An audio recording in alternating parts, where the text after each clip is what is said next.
Hello aspirant, তোমরা দেখো যে এসএসসি জিডি যেটা আছে সেটার সামনে পরীক্ষা শুরু হবে 27 মার্চ মাস থেকে।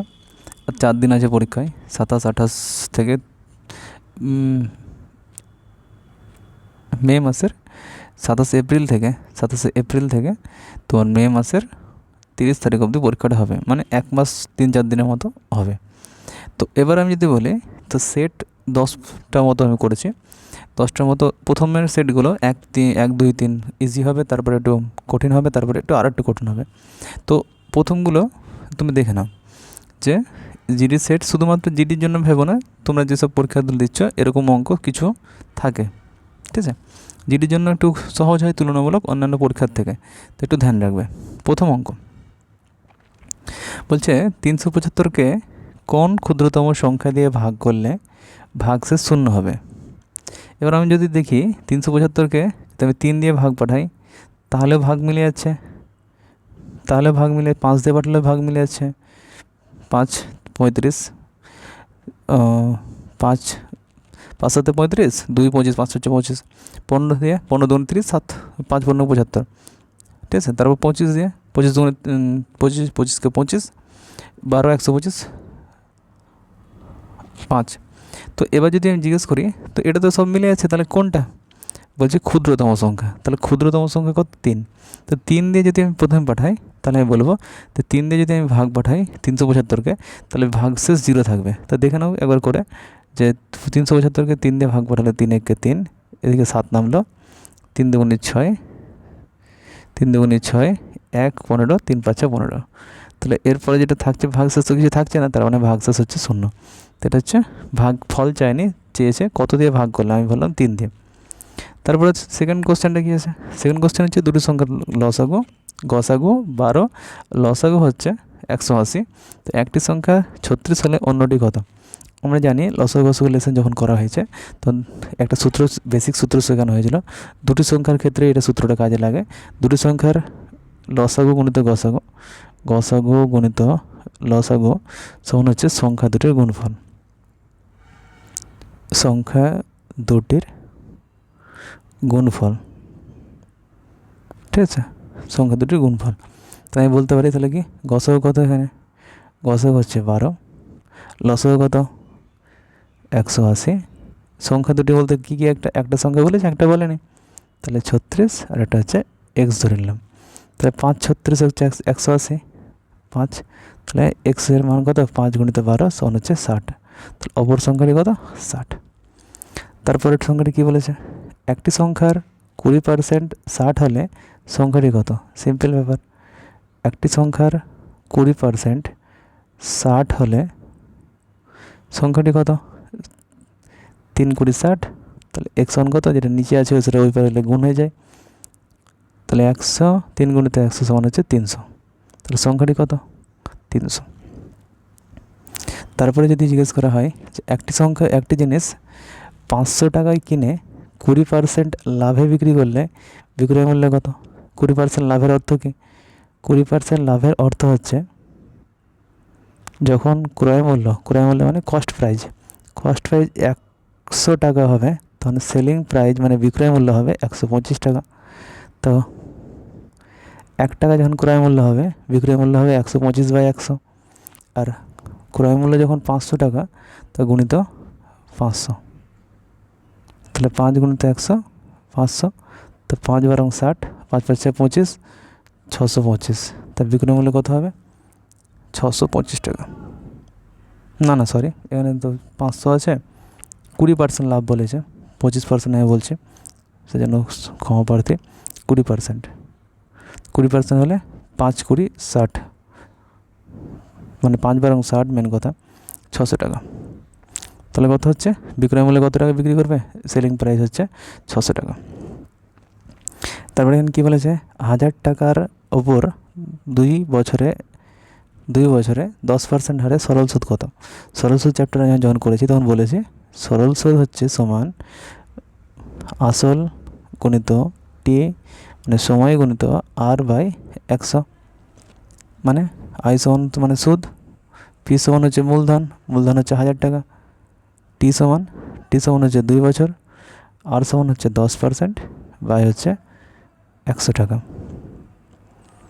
ঠিক আছে, তারপরে কি 2 গুণিত 10 20, 20 গুণিত 10 200, তাহলে 200 টাকা হচ্ছে সরল সুদ। তারপরে এই একটি কাজ 10 দিনে, বি একটি কাজ 15 দিনে করতে পারে, একসঙ্গে করলে কত দিনে শেষ হবে? তো আমরা জানি এটা এই নিয়মে করতে পারি, এ আর বি 10 দিন, এটা করলাম 15 দিন। তাই প্রথমে এদের লসগু বের করবো। 15 30, 15 10 লসগু হচ্ছে 30।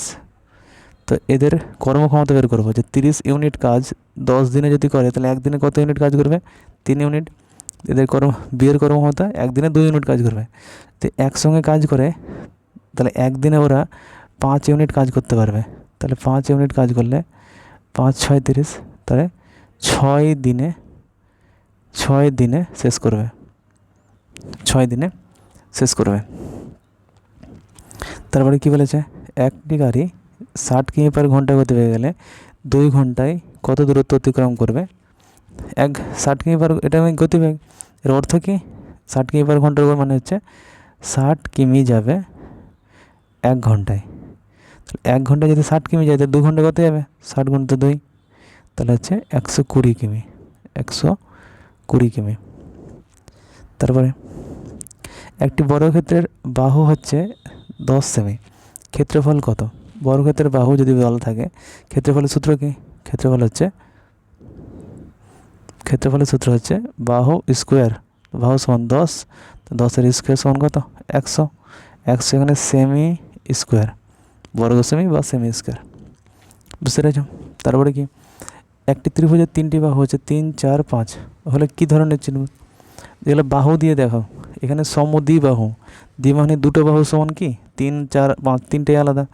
ঠিক আছে, তিনটে আলাদা আছে, তো তিনটার জন্য এটা আলাদা, মানে বিষমবাহু ত্রিভুজ বলতে পারি। ঠিক আছে, তারপরে সমবাহু ত্রিভুজ তো হবে না, সমবাহু ত্রিভুজ এটা হবে না। তাহলে এটা প্রথম কথা হলে 3 4 5, এটা আমরা বিষমবাহু ত্রিভুজ বলতে পারি, কোনো সমস্যা নেই। কিন্তু বিষমবাহু হওয়া সত্ত্বে একটা সূত্র আছে, কী আছে?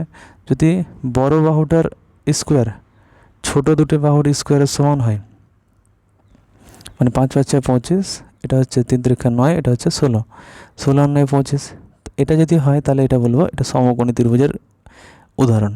সমকোণী ত্রিভুজ কীভাবে বুঝবো? যে বড়টার স্কোয়ার ছোট দুটোর স্কোয়ারের যোগফল সমান হবে, তখন বলবো এটা তীর। তাহলে এটার ক্ষেত্রে দুটো অ্যান্সারই আমরা বলতে পারি, বিষমবাহু ত্রিভুজ, কারণ বিষম বলতে 3টে বাহু অসমান। আর একটা হচ্ছে কি সমকোণী ত্রিভুজও হবে। সমকোণী ত্রিভুজের সূত্র কি? বড় বাহুটার স্কোয়ার ছোট দুটি বাহুর স্কোয়ারের যোগফলের সমান, 25 25। তাহলে কি এটার ক্ষেত্রে দুটো অ্যান্সার হবে। এটা কি? এটা হলে এক্সের মান জিজ্ঞেস করেছে, আমরা অনুপাত মানে জানি, অনুপাত মানে হচ্ছে বাই, অনুপাত মানে বাই। তাহলে আমরা যদি কোনাকুনি গুণ করি তাহলে এক্স সমান হচ্ছে, ডাইরেক্ট এখানে 12 নিয়ে চলে এলাম, 2 গুণিত 12 বাই হচ্ছে 3, 3 4 12, তাহলে 4 2 8, এক্সের মান হচ্ছে 8। তারপরে গড় বের করতে বলেছে, 10 20 30 40-এর গড়।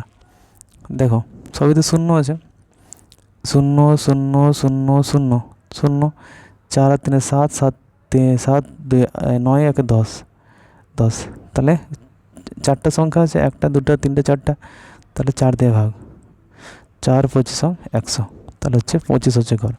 গড়ের সূত্র কি? সংখ্যাগুলির সমষ্টি বাই যতগুলি সংখ্যা। এখানে এক্সের মান জিজ্ঞেস করেছে, এটা তো বেসিক জিনিস, যে এক্স প্লাস এক্স ওয়াই আছে, ওই পারে গেলে মাইনাস হয়ে যাবে, তাহলে 12 - 5 সমান হচ্ছে 7। একটি পাইপ 20 মিনিটে ট্যাঙ্কি ভর্তি করতে পারে, দুটি পাইপ একসঙ্গে কত সময় লাগবে? তো একটি পাইপ যদি 20 মিনিট লাগে, তাহলে আরেকটা পাইপ যদি যুক্ত করে দিই তাহলে ও অর্ধেক ভরবে, অর্ধেক ভরবে, মানে 10 মিনিট লাগবে। তাহলে 20/2 সমান হচ্ছে 10 মিনিট। তাহলে যে এ আর বি মিলে কোনো একটি কাজ 12 দিনে করতে পারে, এ যদি একাই 20 দিনে করতে পারে, বি একাই কত দিনে করবে?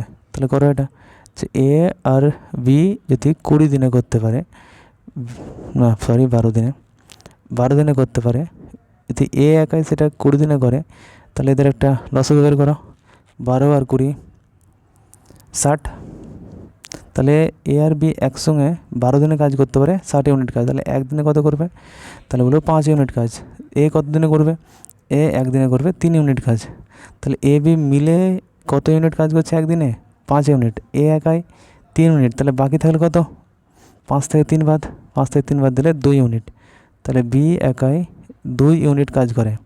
তা 2 ইউনিট কাজ করতে একদিনে করে, তাহলে টোটাল কদিন লাগবে সময়? 30 দিন।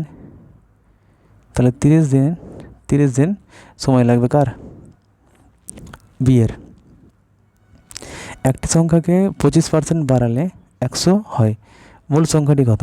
বাড়ানো মানে 100 থেকে 125 করলাম, তাহলে ভাববা একটা সংখ্যা 100 ছিল, আমি সেটাকে 125/100 করলাম, সমান হচ্ছে 100।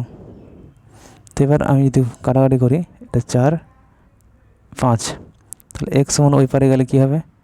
100 গুণিত 4 বাই হচ্ছে 5, তাহলে 5 দুগুণে 10 4, তাহলে 20 দুগুণে 4 20 হচ্ছে 80। তাহলে সংখ্যাটি কত? 80। তারপরে কি বলেছে? 1000 টাকার জিনিসে 10% ছাড় দিলে বিক্রয় মূল্য কত হবে? 10 টাকার জিনিসে 1000 টাকার জিনিসে 10% ছাড় দিলে বিক্রয় মূল্য কত হবে? 10 টাকার জিনিসে 10%, হ্যাঁ দেখো ছাড় দেওয়া মানে 100 টাকার জিনিস 90 টাকায় বিক্রি করছে, 10% ছাড় দিচ্ছে মানে 100 টাকার জিনিস 90 টাকায় বিক্রি করছে, তাহলে 90/100 করে দাও ডাইরেক্ট, 0 0 0 0 কেটে গেলো, তাহলে 90, তার পাশে একটা 0, 900 টাকায় বিক্রি করছে। 2x সমান যদি 14 হয়, তাহলে x সমান কত? এখানে ডাইরেক্ট কেটে দিতে পারো, তাহলে x সমান হচ্ছে 7, x সমান হচ্ছে 7। এখানে আবার এইভাবে করতে পারো যে 2x আছে, তাহলে 2x সমান যদি 14 হয়, তাহলে x সমান 14/2, এইভাবে করতে পারো, তারপরে 7 নিয়ে আসতে পারো। ঠিক আছে, একটি বৃত্তের ব্যাস হচ্ছে 14, তাহলে ব্যাসার্ধ কত? ব্যাস সমান হচ্ছে ব্যাসার্ধ দ্বিগুণ, তাহলে 2r সমান যদি 14 হয়, তাহলে r সমান কত হবে? 14/2 সমান হচ্ছে 7। এটা জিনিস তাড়াতাড়ি রিকাপ করে নাও। এটা বৃত্তের মধ্যে কেন্দ্র থেকে পরিধি অবধি যে রাস্তাটা, সেটাকে বলা হয় ব্যাসার্ধ। কেন্দ্রের মধ্যে দিয়ে পুরো রাস্তাটাকে বলা হয় ব্যাস। যে কোনো একটা বৃত্তের এটা হচ্ছে জ্যা, আর বৃহত্তম জ্যাকে বলা হয় ব্যাস। ঠিক আছে, এগুলো জাস্ট জেনে রাখবে। 40 কিমি/ঘন্টা গতিবেগে 3 ঘন্টায় কত দূরত্ব যাবে? 1 ঘন্টায় 40 কিমি, 3 ঘন্টায় কত? 3 গুণিত 40 সমান হচ্ছে 120 কিমি। কিংবা এটাও মনে রাখতে পারো, ডিস্টেন্স ইকুয়াল টু